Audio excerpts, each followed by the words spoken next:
Okay, I know I look a mess. I am a mess. It's the end of the day. I'm having problems with the lighting because the sun's almost down and I don't have lamps in the right place, so bear with me. Today, the day I'm recording this, I've had at least 3 different situations with people that have been upset with somebody else because the other person thinks this, or they did that, or this is how they felt about it, or where it's not really necessarily the facts of what happened, but it's each person's perception of what happened, and it's been one big misunderstanding after another of people thinking they know what another person's motives are or what they're really doing or not doing, and it's just it's exhausting. So it made me think of this story. There's always a story that was from many years ago. I taught an adult Sunday school class, and they were all different ages in this class. I loved this class. I would love to be teaching them today. I mean, of course, we're probably so old now, who cares? But I really enjoyed the time that I had teaching that class. But we had a situation one Sunday where everybody came in and things were just a little off. Usually it was a very close-knit group. Everybody loved each other. Everybody was checking up on each other. And something was different on this day. Pretty soon, all you had to do is kind of pay a little attention. And you figured out that it was these 2 women weren't really speaking to each other. Well, it was more one woman wasn't speaking to the other. The other woman, I think, was more kind of like confused, trying to figure out what was going on. But there was definitely something between those 2. And so one of the things I loved about that class, I didn't have to point things out because we had some pretty outspoken people in that class. And so one of the guys, because it was a mixed class, that's right, you heard me, men and women together, it's crazy. And I was teaching, but anyway, God does funny things, right? So one of the young guys, because most of them were young new Christians, anyway, he said, "Hey, I don't like what's going on here. I don't know what the problem is, but you two, there's some kind of a problem here. What's going on? Because how are we going to have a class with, all this tension in the room?" And so the one woman, she said, "I agree, something's going on. I just have no idea what it is. This lady, Miss Smith, is mad at me, Mrs. Jones, and I don't know what I've done." Well, Miss Smith said to Miss Jones, "Oh, you know exactly what you've done." By the way, that's not their names. Not even close. "And you know exactly what you've done." And Miss Jones was like, "I have no idea. I just know that you're really cold towards me. I saw you earlier, like yesterday, and you wouldn't even really speak to me. And I don't know what I've done.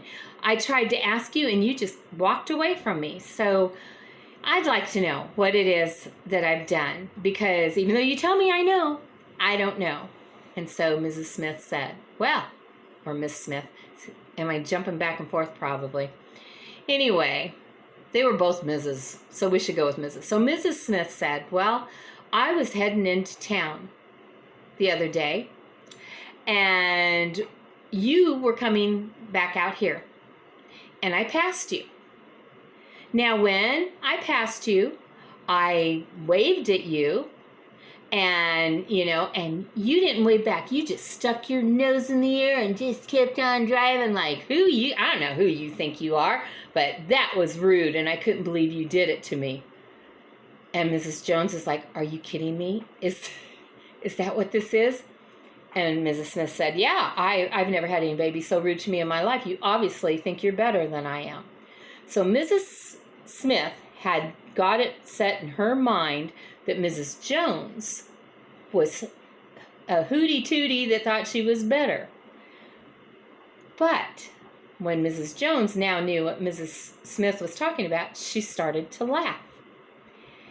And of course, Mrs. Smith didn't seem to appreciate that. And the rest of us were like trying to figure out what was going on. Well, Mrs. Jones stood up and said, "Look at me." So we all looked at her, and she goes, "What is the most obvious thing about me when you look at me?"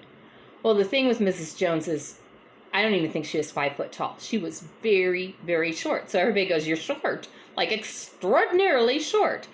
And she said, "That's right."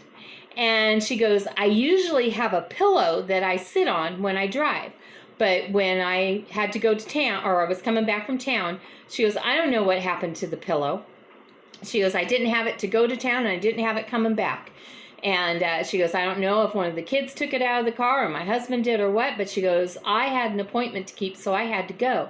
She goes, "That means I sat way down on the seat, the steering wheel's up here," and she goes, "Yeah, my nose is in the air because I'm trying to see up to see down the road so I can drive." She goes, "I could hardly see the road. I sure didn't see you waving at me." And Mrs. Smith just looked at her in disbelief, and then pretty soon she busted up laughing, and it all ended up humorous. But the thing was, Mrs. Smith thought she knew what was going on with Mrs. Jones, and she didn't know. She did not have all the facts, so she did not understand that poor Mrs. Jones didn't have her pillow to sit on, and so she was a couple inches lower than she usually was, and she was having troubles seeing up over that steering wheel. So here's the thing. You may think you know why somebody did what they did, or what they're thinking about something, or whatever, but you're not them. You don't know.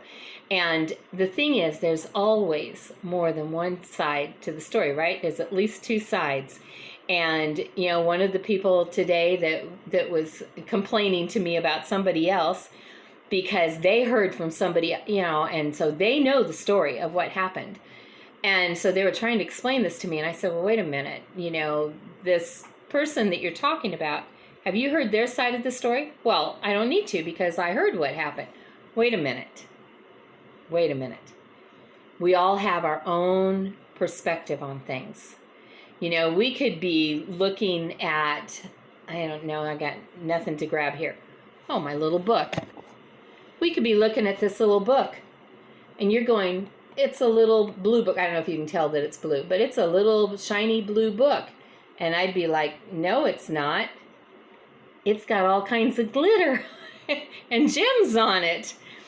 Because what I'm seeing, I can see that. You can't. So until I show that to you, you don't even really know what that book looks like. You only know what one side of it looks like. And that's the thing. Even when you think somebody's got their nose up in the air at you, you don't really know until you talk to them if there's really a problem. Do they really have their nose up in the air, or are they just trying to survive and not kill anybody by being able to see over the steering wheel? Okay, just wanted to put that there because it's just been one of those days where it's just one person after another person. I can't tell you how many days I can go and I don't hear anything from anybody except my husband. And that's usually, "Is it time to eat yet?" But today I've heard a lot. I've heard a lot from a lot of different people and a lot of funny things. And all the stories are turning out like this one to be something silly where it's just been a misunderstanding. So don't be so quick to jump to conclusions, and be open to allow the other person to share their side of the story too. Okay, so that we can really understand each other. That's what I just want to share with you. I mean, I love when we love each other and we can all get along. It just isn't always that way, but misunderstandings can be such a waste of time. We lost at least 20 minutes of our Bible school or Bible study time on that Sunday. So anyway, I hope you guys are doing really great. I hope you're hearing both sides of the story, and that you're keeping your mind open, that it's not always what we think. And I just hope you're having a blessed day. If you have not subscribed, oh, please subscribe. I was so excited the other day. 15 subscribers. That's big time for me. But I love that people are subscribing, that they're listening to the stories. I'm hearing some feedback from some people that some of these stories have actually meant something to some of them. So I just, hit that like button so that I feel like, okay, I can keep going. And I love your comments, and I read them all, and yeah. So subscribe, hit the notification bell, all yada, yada, yada, all the stuff you're supposed to do on YouTube. And have a great day, and I'll talk to you later. All right, bye-bye.